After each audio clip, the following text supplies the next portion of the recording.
Welcome to Decision Fatigue and what the heck to do about it. How is everybody? I'm excited to see you. I'm excited to talk to you. I'm excited to see, and see your face. So this is what we can expect today. We're going to talk about decision fatigue, but we're going to have fun with it because we have to, because otherwise it's too much. It's not fun enough. We're going to talk about the fundamentals. I think of this as like learning the ins and outs of your car. You know, the angles of your vehicle. You can tell when you're like, I can make it. I can make it another 10 miles. Or like, nope, we got to stop. That is a weird sound. We got to pull over. I want you to know you deserve that same level of understanding and mastery over yourself. So that's what we're going to be looking at. I want you to walk away from today feeling like equipped to operate the heavy machinery that is you. So you know more about when you're getting fatigued and you can steer yourself to the gas station or the maintenance stop when you need to with more ease. We're going to do a fatiguer inventory and we're going to give you some doables. So I'm going to give you a lot to think about.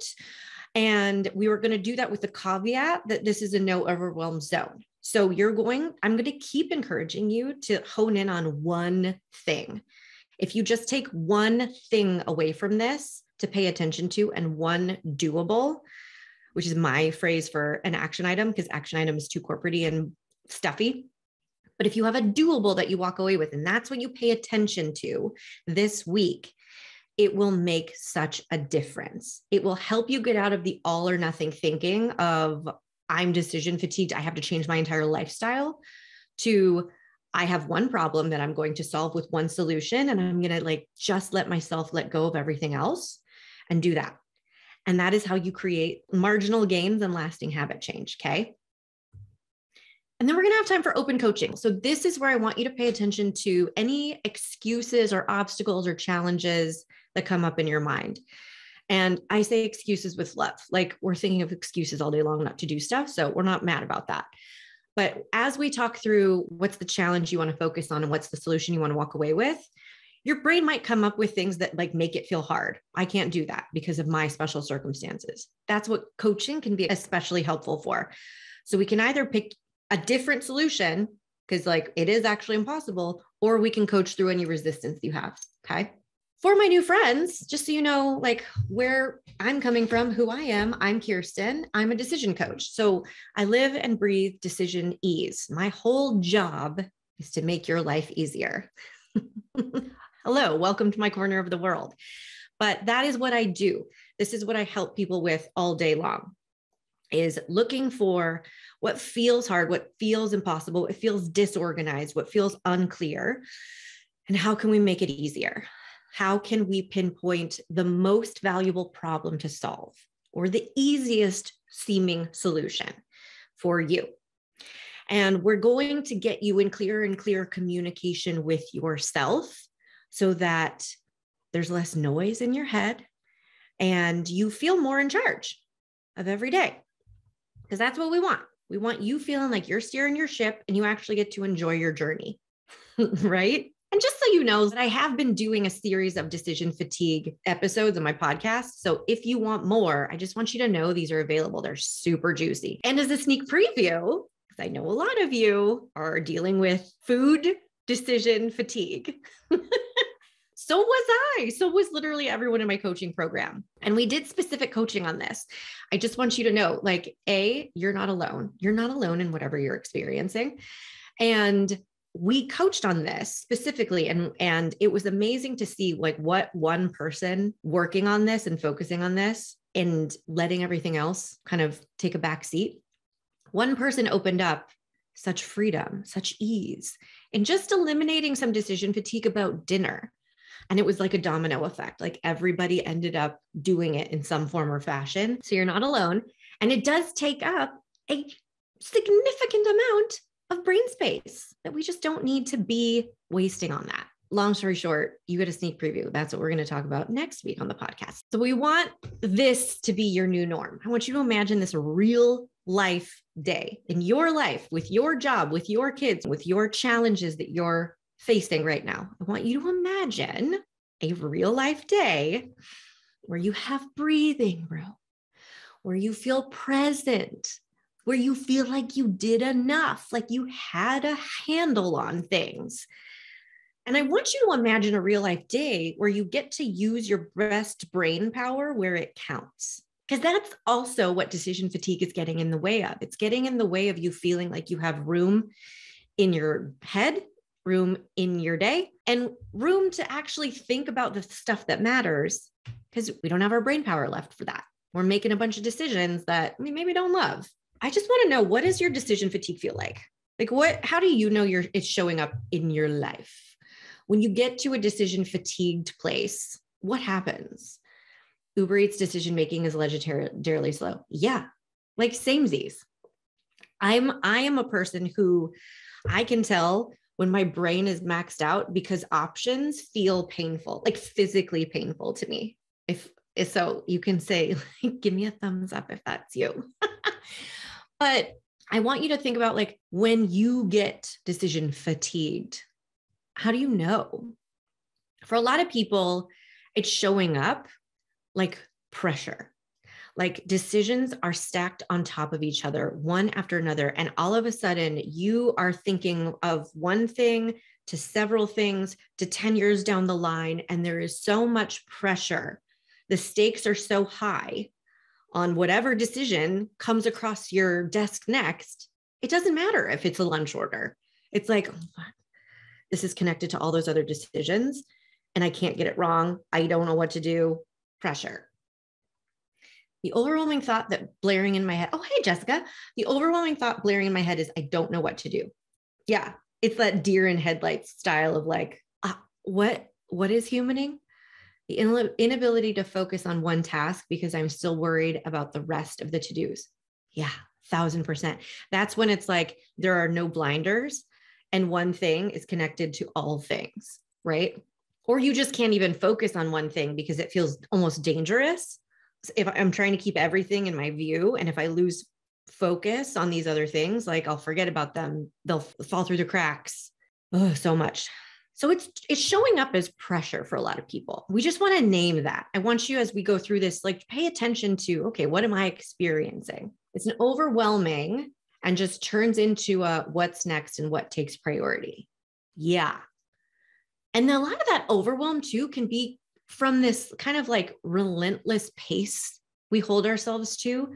Sometimes what decision fatigue is feeling like is overwhelm. It's exhaustion. It's like your day, which is decision after decision after decision, is just like an endless road trip that's like sometimes up some super steep mountains. Sometimes it's like nonstop. Sometimes it's we're going too fast.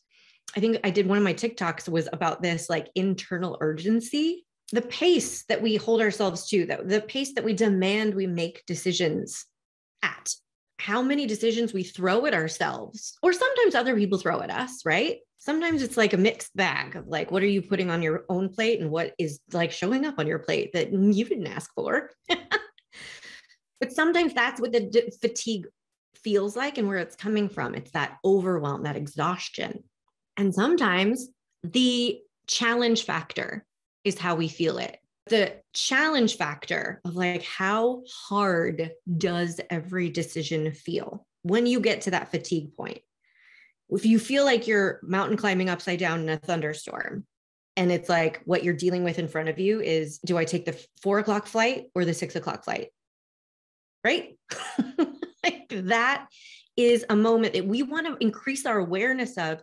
So you can notice, okay, what I might need right now is to use one of my tools from that thing Kirsten did, not push myself ever onward, forward, right? Keep burying myself under decisions. The awareness is where we got to start. This gives you something to measure. We want to know what your norm is right now so that a week from now, after you've been focusing on the one, maybe two tools tops that you take away from today, well, we want you to be able to measure, okay, how did my week go? Did I feel like I was rock climbing upside down in a thunderstorm every other minute? Or did I feel like things were slightly easier? Did I feel like I put high stakes pressure on every single decision? Or do I feel like things got slightly easier? Okay. I want to validate that no matter what scope of decisions you're dealing with, you can experience decision fatigue. I was working with a client once who was kind of experiencing all of these. She was deciding like where to move, if she was going to change job trajectories, even though she was in the middle of a PhD program she was finishing, and she was dealing with custody decisions, and she was dealing with health decisions. It was a lot.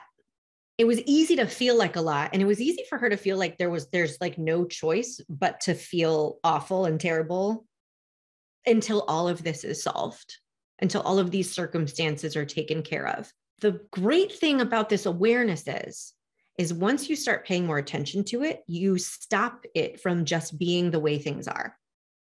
Because that's where we had to start with this client of mine. We had to start with this idea that she could feel better. She could have a more peaceful, empowered experience, even with all of these objectively crappy, hard-looking things in her life. So once you have the idea that I can have a different experience of this, I don't have to feel like I'm on an endless road trip, just waiting till I run out of gas. That's when you can start making the little changes that we're going to talk about today that will make all the difference. And that's what happened for my client. She really did get on board with this idea that even if I can't change everything or make all this go away overnight, I can feel differently. I can feel slightly better, calmer, more present, more conscious. And then she did little things and then she got through it. And of course she was always going to get through it. But what the magical thing is that she didn't get through it and then look back on that time of her life and be like, that was a shit show. That was insane. And I wasn't awake the whole time. I don't remember any of it. Or I was a total jerk to myself that whole experience. That was a significant chunk of her life that she got to feel more in charge of, that she got to participate in and be on her own team more. That's what we're here to do, because you deserve that too. Whatever decisions you're in the middle of right now, even if it's just the daily ones, this counts as your real life experience and you get to feel better. Let's talk about decision fatigue fundamentals for a second. You get this. You're a human person. We have energy. We deplete our energy and then we replenish our energy. And that's how we operate. It's not a bad thing that energy gets depleted. It's just a normal thing. And this is the cycle that we go through at all times. We're on board with this. Yeah. Same exact thing is true for your mental energy. So this is all that's happening. We're making decisions and we're depleting our mental energy. And what's happening when we get to this point of decision fatigue is that we are only depleting. We are not ever replenishing. And we're not noticing that we need replenishment. We're not noticing how depleting the circumstances and decisions are being. So this is what we're talking about when we talk about decision fatigue. We're talking about how your mental energy is being depleted and replenished. Cognitive effort depletes mental energy. And that means making hard decisions, fast decisions, lots of decisions. Willpower, what takes willpower? Every decision you make to be polite, every decision you make to be professional, every decision you make out of people pleasing, every decision that you make in a situation where you're not super happy, but you're doing it anyway, whether because it's misaligned, like you don't love your job, maybe you even know you're quitting your job, but you're still there. Maybe you don't. You haven't decided you're quitting your job and you just keep showing up to it, but knowing it's not right for you anyway. That takes a ton of willpower. Maybe you're just doing stuff that like you're not trying to bail on, but you don't love it. All of this stuff is consuming a bunch of mental energy, all of these decisions. And just humaning.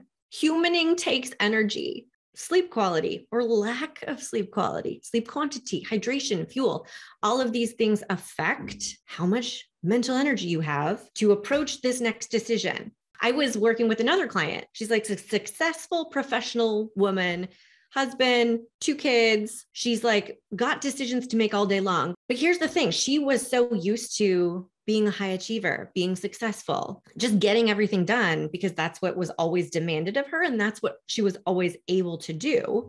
She started feeling behind her and behind her and behind her in her life. Her plate kept getting bigger and more stuff kept getting on her plate. And she put some of it there on purpose and some of it just showed up there. And we had to pause to recognize the facts. What happened was she started ending every day extremely disappointed in herself. She would be exhausted. She would be fried. She would be frazzled. Her kids would be fed. Everyone would be like alive still. She was doing a good job, but she was so hard on herself. I'm failing everyone. I'm failing everything. I cannot keep up. And we really had to take a minute to look at the facts. How much is your energy being depleted by every single decision? She was showing up at a job every day that she didn't love. It was not aligned for her. She was dealing with a crappy boss who originally started as her friend. It wasn't always this situation, but she was approaching her life from this old mentality and holding herself to old standards. She was like, I used to get up super early and go all day long and do everything. I felt in charge of everything. I felt on top of everything. And now I just feel behind and tired and like I'm failing. And we really had to look at the facts. And when we did that, she got to give herself a break. Oh, I am using a lot of willpower just to show up at my job. Then I'm using a bunch of cognitive effort to make decisions. And then she was making decisions about her kids' schools and their activities, and they were moving at the time. So they were selling their house. When you get factual about, okay, what is depleting my energy and how, if at all, am I replenishing that mental energy? She got to decide like, oh, you know what? I'm not failing. I'm not failing everywhere, failing everyone. I just have a bigger plate with more on it than I did before. And that let her create a strategy with the help of coaching. Because I want to let you know also, this is really hard stuff to see by yourself, like from inside of it. So that's what we did. We looked at the facts, decided it was a waste of time to keep beating herself up. And we got to get strategic about what do we need to change first? Which things do we need to work on depleting less mental energy? And where can we insert replenishment moments? She did end up quitting her job. She did end up moving. She did end up making decisions that she loved, but she didn't have the capacity to do that until she freed up some bandwidth and got out of that mindset that I'm the wrong element here. You're not the wrong element in your life. You're amazing. We just need to tweak some things so that you feel better, so that you have the mental capacity to make these decisions that you might want to use your best brain power for. Okay. Let's do a fatiguer inventory. This is where we're going to identify what you are experiencing. And again, it might be a lot of this, but you're going to pick the 1 to 2 things you're going to focus on for the next 7 to 10 days. Attention grabbers contribute a lot to decision fatigue. What does that mean? It means going through your day with like whatever agenda you have, and then freaking Instagram, TikTok, or Facebook, or whatever your social of choice. Maybe it's Reddit, maybe it's YouTube. I have one client who's like really into Reddit and I love it. She sends me stuff all the time. But something grabs your attention away from what you wanted to do. And yes, this can waste time, this can waste mental energy, blah, blah, blah, blah, blah. But what we're paying attention to is what this does is it inserts another decision into your day. Because every time you go into one of these black holes, you have to make the decision to come back to what you were doing.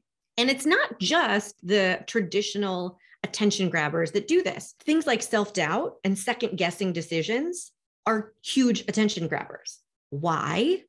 Because if you are doing something, that you are pursuing a goal, you're working on a project, you're writing a book, you're trying to go after a promotion. If you're trying to move yourself forward on this trajectory that requires a certain amount of self-belief, like I've made the right decision, I can do this. Every time self-doubt or second guessing that decision comes up, you have to make this hugely effortful decision to believe in yourself and believe in your decision again.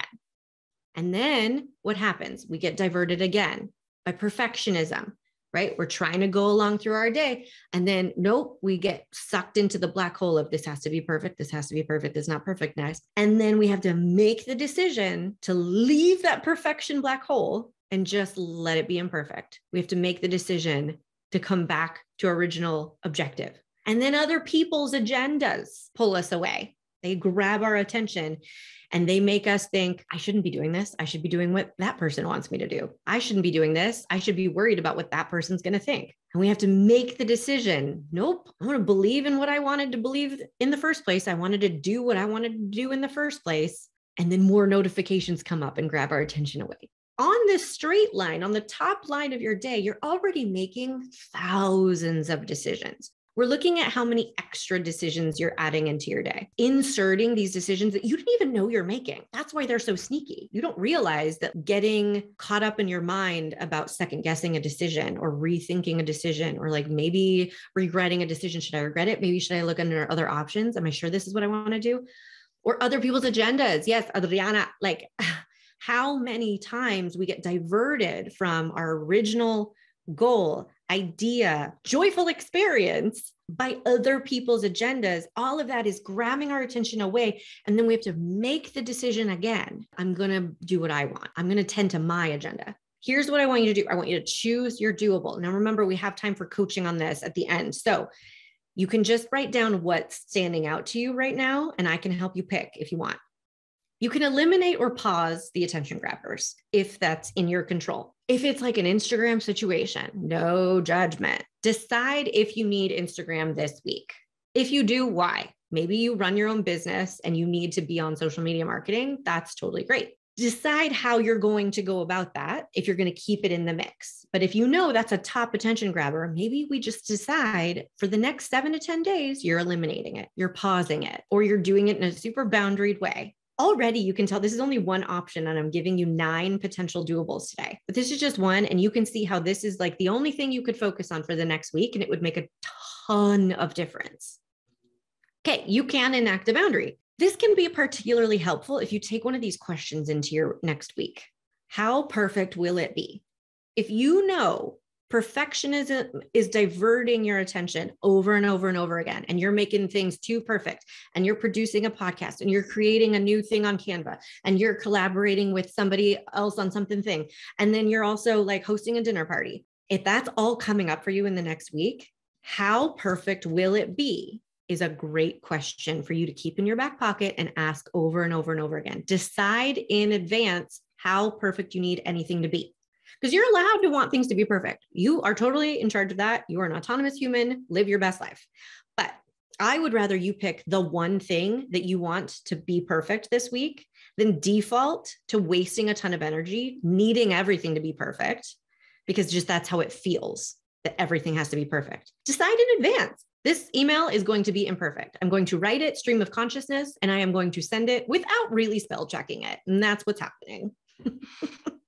If that's not your comfort zone, if that's not okay for you, decide how perfect the dinner party is going to be. You get to decide, but really keeping this in mind, like I'm in charge and not everything is going to need to be 10 out of 10 perfect, is very empowering. It's very scary at first, validating that. It's very empowering. Or how long do I want this choice to take? If you're struggling, if you're one of my food strugglers, right, with the sushi or the sandwich or the takeout or the soup, so many great answers on my video ask. You can decide how long do I want to be thinking about this? Because maybe you do really want a decision to take as long as it needs to take, but I doubt you want every decision to take as long as it wants to take, right? Wink.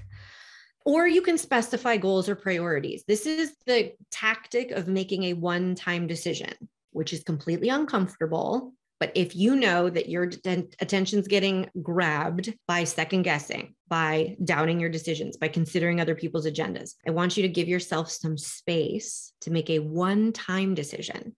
One time. This is what the most important thing is this week. This is the one thing I'm doing for this hour. And really declaring it with that level of certainty and gravitas equips you for all that second guessy impulses that are going to come up later. You get to double down on, nope, we already decided this. Trust yourself. You'll know if you need to change it. A tsunami happens, great. We're not going to like finish the podcast right now. It's fine. But until the tsunami happens, make the one-time decision and practice committing to it. Anybody have questions about these doables before we move forward? What is another example of a goal or priority? So, Jessica. Okay, so this is good. This inbox situation is like flustering you, right? You said. So what you can do is decide in advance, how am I going to pick the emails? You can make a one-time decision that's like today or this week, I'm just going to go in the order I see them. You can decide, okay, first I scan for emails from like this person or emails about this project. Then I do emails about this. Then I do every other email. Doesn't matter the order, right? Something to provide structure for your future self. You can kind of think of this as like you're the CEO making a decision so that employee you later on in the week knows what to do. You're setting up a rule for yourself to follow or structure to abide by so that you don't have to waste so much time in the moment thinking about what should I do first? Or is this really the most important thing? Does that make sense? Because structure for your future self makes a lot of sense. Yes. Perfect. Okay, let's look at another example because you might be doing some empty tank decision making. And this is just where you get into that exhaustion mode. You're go, go, go. You're asking a lot of yourself, or you're in a situation where a lot is being asked of you. So if this is what's happening for you, if you know I'm making some empty tank decisions, and that's when you get to that point where you're maybe a little reactive to people, maybe you're a little impulsive, maybe you do that thing where you escape to, this is too overwhelming and hard, so I'm going to go into some easy decisions. I'm just going to like go binge watch some Netflix. Or I'm going to go buy a bunch of stuff on Amazon. I have done both. We are not judging here. But if you know you're getting to this empty tank situation, some doables to consider are decision batching. So yes, this means doing something like deciding dinners in advance. Decision batching is just a tool that you can use if you know that you're regularly running your tank empty, but you're still going to have decisions to make. So if you know I'm always getting to this point where decisions feel too hard and impossible, then you can decide I'm just going to make those decisions in advance from my better brain. And it doesn't have to be just about food, but I find that food is a big source of decision fatigue, especially in an empty tank situation, because like so many food decisions happen at the end of the day when our tanks are empty, right? Or by midday when your tank is like, you need to refuel because you've used the whole tank getting to lunch. And now lunch feels impossible. So batch a bunch of decisions together that you can foresee being hard later in the week. Save your future self from that trouble. There's a lot of favors we're doing our future selves here today. Another option is delegating. Speaking of future self, you can delegate to another person. So you can decide, okay, once I get to an empty tank status, my job is to just be aware of that and let somebody else know. I can't make this decision. I'm not, like last night I said this to my husband, like Kirsten is closed for the evening. No more decisions, please. Done. Because he asked me about something. And it wasn't anything urgent. It was just something on his mind because he was more awake than I was. And it was about like a trip we're taking in 3 weeks or something. And I was like, I don't have any fuel left in my tank. And it doesn't have to be an argument. But this is the kind of thing that if you're getting to this empty tank situation and you're getting a little stressed, you're getting a little reactive, you're getting a little spicy, this is a really great awareness to have. Like, I'm going to delegate. You get to decide that.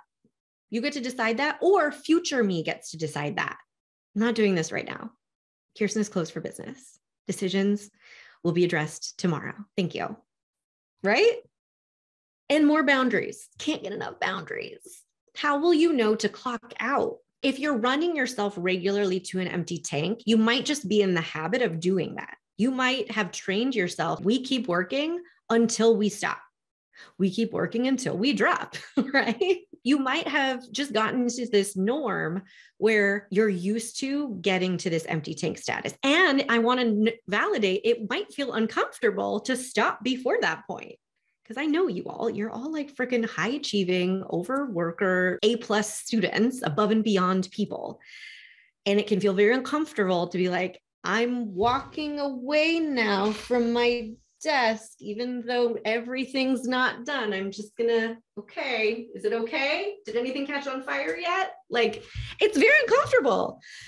But if you're running yourself to an empty tank, we have to be proactive about like changing this norm. Mandatory breaks. Maybe you put speed bumps in your day, purposeful interruptions into your daily flow so that you can replenish some energy. And go listen to episode, I think it was 44 of the Decision Masters podcast that talks about the science of why food is important for decision making. I mean, spoiler alert, your nervous system, your central nervous system, your brain and spinal cord, one of the largest consumers of glucose in your whole body. You need fuel to make decisions. So insert some mandatory breaks, put some speed bumps in your day. Okay, this is the last section of our inventory, our fatigue inventory that we're covering. Future decision firecrackers or pressure cookers. This is where your normal hour, minute, day feels like a nonstop firecracker event. One decision that turns into 10 decisions. It's like a little firecracker. It's like, ooh, what flight are we going to take? The 4 o'clock or the 6 o'clock? All of a sudden, all of the decisions for the entire vacation are at stake here, right? Or am I going to apply for this job? Oh my gosh, but then that would mean I would have to move cities. And what would my parents think? And do I even want to do this? And how will I even know? And have I even tried everything that I want to at this current job? So sometimes this feels like snowball thinking. Sometimes it feels like a firecracker. And sometimes it feels like a pressure cooker, right? I think, who was it? Adriana, somebody at the beginning was talking about like the stakes, like the overwhelm of just like, oh my gosh, what do I do first? And there's so much pressure automated in a decision that it feels like fireworks or a pressure cooker. So your doable options for, if this is what you're experiencing, have a decision session. It's about recognizing, I don't want this decision to like come upon me and freak me out whenever the freaking frack it wants to. This is especially important if you are contemplating a big change, like, and that could be moving across the country, changing jobs, or it could be like deciding to write your book, or deciding to contact this friend you haven't been in touch with for a long time, or what preschool you might want to apply to. If something is on your mind and it's continually feels like it's assaulting you, like it's coming up whenever it wants to talk, and you're like, I'm busy, I was going to go to the grocery store. Like, what are we talking about this right now? This is when it can be super helpful to schedule a decision session. You want to think about whatever this decision is on your mind in an intentional energy, in an intentional mindset. And this can be hard too when you feel like busy. My husband and I were just trying to plan this trip for his mom's birthday, and it was like our schedules weren't aligned. So at some point it felt like this came up and it was like very urgent, like, you're here, I'm here, we have to talk about this. But sometimes that's just not helpful. Even if it does feel like the only opportunity, you can decide, you know what? Talking about this, thinking through this on the spur of the moment, not helpful. I'm going to schedule this and I'm going to decide to think about it on Saturday at 1 o'clock, and I'm going to put it in my calendar. That's when we're making this decision, or that's when we're thinking about this decision. And that can be the royal we, or you and people involved in this decision. You can also practice presence. Like, this is hard for people like us if we are like firecrackers and we have some like pressure situations happening internally. But that's where an anchor statement like this, it's okay to be here now. Get a little Ram Dass in your life. I had a client who couldn't think of one step in front of her without automatically connecting it to like 19 dots. And we really had to work on not figuring out the 19th dot, because that's what her brain wanted to do. Her brain was like, we have to just make all of these decisions right now. And she couldn't. That's impossible most of the time. So what we focused on was getting her in the habit of letting herself be where she was. I'm on step 2. All I can do next is go to step 3. I will get to step 19. I don't need to know what that looks like right now. We don't need to decide that yet. Super helpful anchor phrase. And I want you to know this anchor phrase idea is really important, because otherwise it just remains this vague idea that like, oh, I shouldn't be thinking about that right now. No, tell yourself. I mean, it's okay to think about it because I can't control everything my brain does, but we don't need to decide that yet. Run a stakes assessment. How important is this thing that my brain is saying is 10 out of 10? Pressure, high stakes, important. And how important is it right now at this moment? Is it a 10 out of 10 important? Maybe. Is it 10 out of 10 important right now that I deal with it? Probably not. If it's like assaulting you and stressing you out. Is it a 10 out of 10 important? Well, really, it's just a sandwich. So maybe not. Maybe the stakes aren't actually 10 out of 10 on this one, if I think about it. Okay, that's good to know. Let's put them down at a 3 and get this decision done. It's very empowering. Any questions on these doables? Seeing these is also making me notice that dating apps are the perfect storm of all these factors. Oh my gosh, I should have included that in my attention grabbers. Instagram, TikTok, Bumble. What's the other one? Oh my God, my husband and I met on it. Hinge.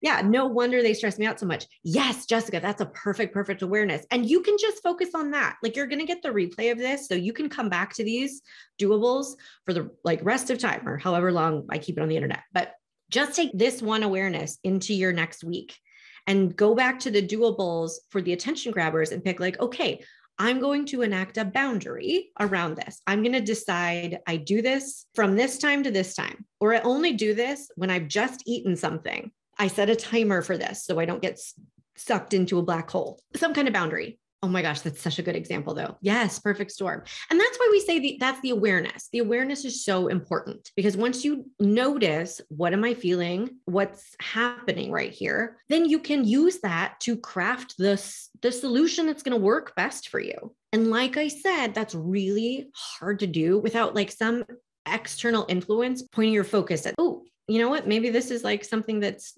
draining you a little bit. Maybe this is an idea to help you. And that's exactly what coaching is for. It's so you can make clear, confident, more conscious, more authentic, in alignment with what you want to do, empowered decisions so that you can feel like I am in charge of my life. I do take my desires seriously and I feel good about the decisions I'm making. So you can go from this mode of like, I'm afraid of getting this wrong, so I'm just not going to make any decisions. I'm not going to take any action, but I'm going to be really frustrated about that, where you don't feel like a priority in your own very busy life, where you're too freaking hard on yourself because you're like beating yourself up for decisions from yesterday and 10 years ago, where you're overthinking and in option paralysis, you're overwhelmed, you're missing out on your everyday because you're just in this fatigue cycle. You can go from that to confident and clear and being in aligned action and feeling present and participatory in your actual everyday life and trusting yourself and trusting your choices and feeling in charge. Like you're steering the ship. You can't control the waves or the weather, but you feel like you're taking yourself in a direction that you want to go and you're equipped for the waves and the weather. That's what coaching is for. And we do it by repeating these 3 steps over and over and over again so that you get in the habit of thinking about what do I want, being honest about that, getting through the noise and uncomplicating the answer, getting clear on what you want long-term or just in this moment right now for lunch. Walking through what you're afraid of, everything from assumptions about the rules you can't break to like logistical consequences that you are afraid of having to cause and face and deal with and solve. And then making one decision at a time, taking one step at a time, doing things like we talked about today, where you pick one thing to focus on so that you can make real progress, prioritize yourself and stay on your own team. And this is what we do over and over and over again on large and small scales. So you get to actually replenish yourself and you actually get to like look around once in a while and be like, yeah, this is an awesome life that I'm working so hard at. Thanks, me. High five. We see if this is a fit, if this coaching that we're talking about is a fit on the consult. It's a free hour to clarify what you want. You might have a big agenda of decisions to make. You might have a lot of just busyness that you want to clean up in your life or in your brain. So we get clear on all of that. And that is going to feel so calming. That's going to feel so organized. That's going to give you something to decide, what do I want to do next? And like I said from the very beginning, you deciding that it's possible for you to feel differently, for you to feel better, for you to feel more in charge and present and on top of things without needing to be perfect. You're believing to decide that's possible for you is the only thing that matters first. And we get clear on the consult, like, what do you want? How do you want to feel? And then we decide if this coaching is going to be the thing to help you or not. So you can go to kirstenparker.com/schedule. I'm excited to hear what your questions and your thoughts are now on any of the decision fatiguers from our inventory. Hey, Shiloh, any of the doables that we covered, any questions about coaching too? Okay, Erin, I feel like I'm often so busy and tired with the day-to-day that more important decisions get pushed off the back burner. 100%. This is exactly like what I was describing with my one client in the misaligned job. She had the husband and the kids, and she was like, her plate was kept getting bigger. She didn't have room in her mind to make decisions about like, am I going to change my job? Am I going to change my kid's school? Those were big decisions, like you're saying, that kind of got pushed to the back burner because it's like, we just have to like stay above water. That's when I want you to look at the empty tank situation. Here, we'll go back to it for a second. What's the one thing that you can do this week to try to lessen the burden on yourself when you get to the empty tank, or prevent how empty the tank gets? We just talked about doing a 10-day challenge in my coaching program. This morning, we met before this workshop, and we're doing a 10-day challenge, and everyone gets to pick their own challenge. I help them pick what's going to be like most effective for them, but putting a boundary around like, this is what we're not doing this week. This is what we're not doing for 10 days. So empowering. And if you really want to get to these important decisions, what's some of the busyness, what's some of the tiring stuff that we can decide we don't need to do this 10 days or that do this week? Can you actually lift out something that's incredibly depleting just for a week to make more room, free up some bandwidth? Or can you put a decision session on your calendar? Make a list with yourself. Like, this is the stuff I have to get to this month. I have to at least start the conversation with myself this month, because I don't want to find myself 4 months from now still putting this stuff off. And then put a date on your calendar. Like, nope, this is non-negotiable. This is like breathing room for this decision. And this is what I can help you with too. So if you want to consider that consult that I offered, we can organize your thoughts about like, okay, this is everything that I feel like I'm putting off. This is why I think I'm putting it off. And like, this is what I think has to change in order for me to get to that stuff. It might be time for some coaching, and that's fun. It's what I help people with all day long. Jessica, I'll be focusing on lowering the perceived, great observation, perceived stakes, reminding myself of the true importance of things. Feels hard with the dating thing though. Okay. So Jessica, it sounds like the stakes assessment, totally keep that. That'll be great. It sounds like some decisions in advance or some decision hierarchy stuff can be helpful with the dating app. I would set up some boundaries. I would set up a hierarchy of like, how am I going to make decisions? Instead of like opening Pandora's box and you get in there. And this can apply to literally anyone on this call for anything that feels like option paralysis waiting to happen and overwhelm waiting to happen. Make decisions in advance. Set up the hierarchy or the boundaries so you know, what rules am I following when you get into that space. It's kind of like when you go into Target and you're like, I am here for fabric softener, M&Ms, and a pillow. That is what I'm here for. So that you don't go into Target and like 4 hours later, you come out spending $300. Like, what just happened? I'm exhausted, right?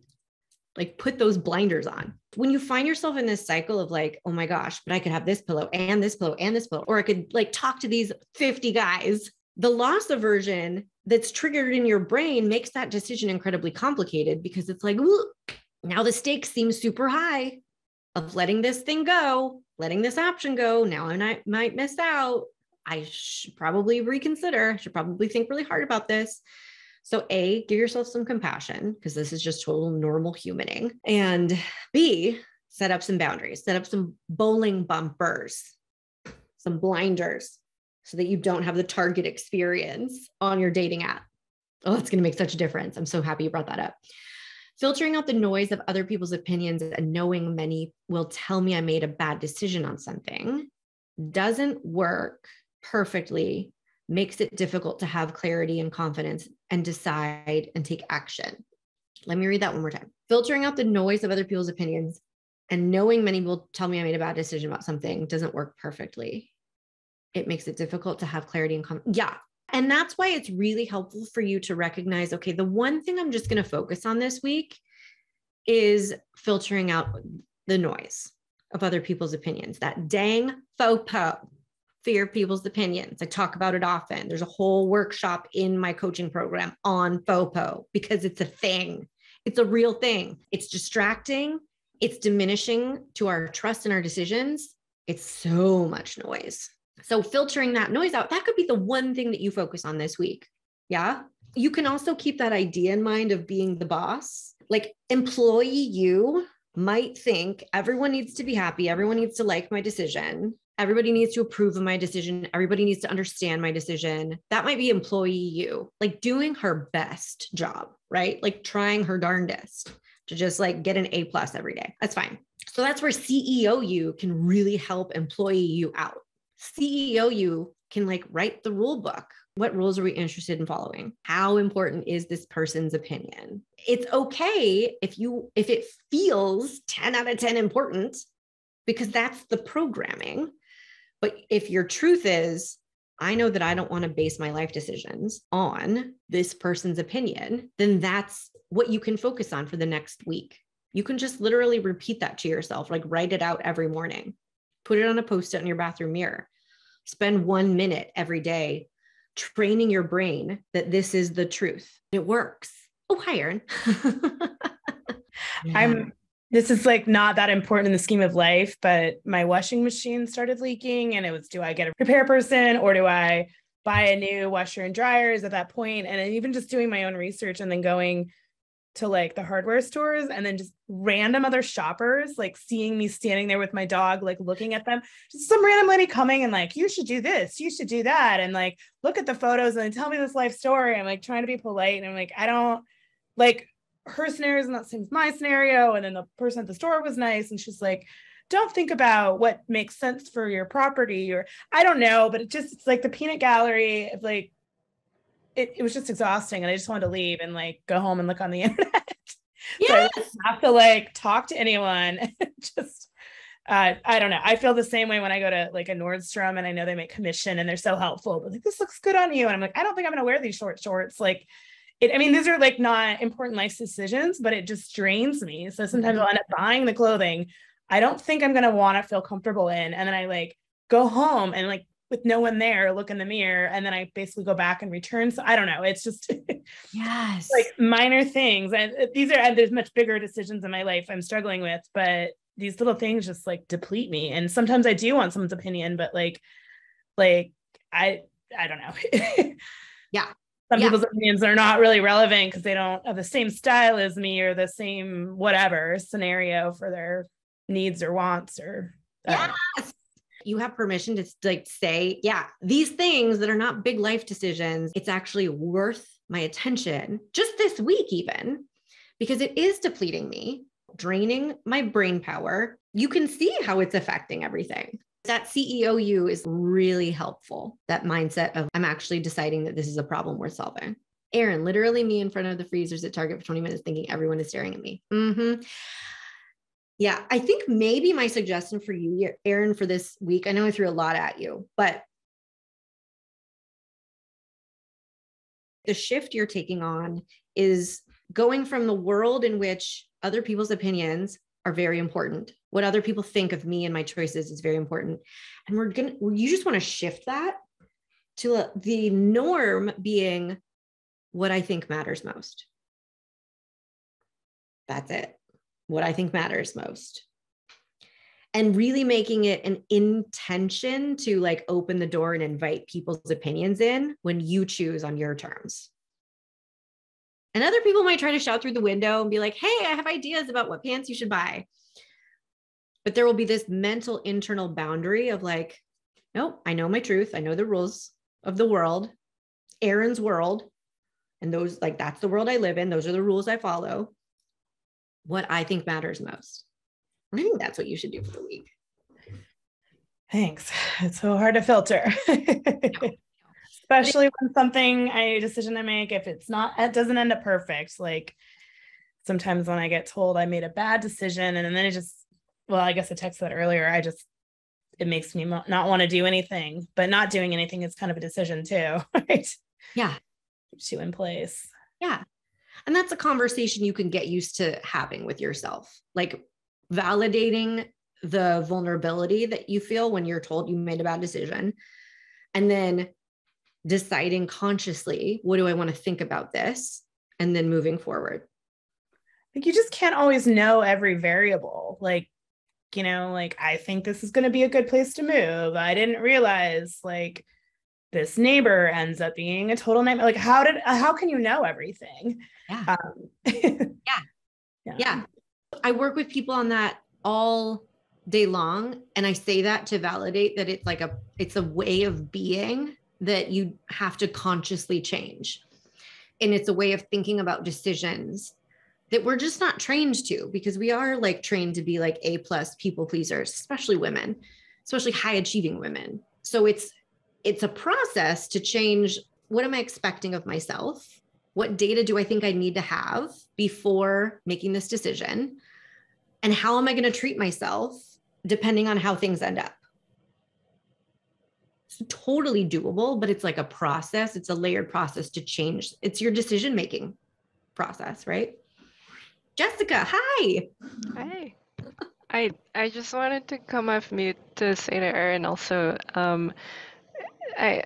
I have literally like making decisions and like perfectionism have like literally been the focus of like the therapy that I go to for like a year and a half, like maybe more, right? Like these are really deeply ingrained patterns of thinking that are just like so hard to change. Like that fear is so hard to sit with.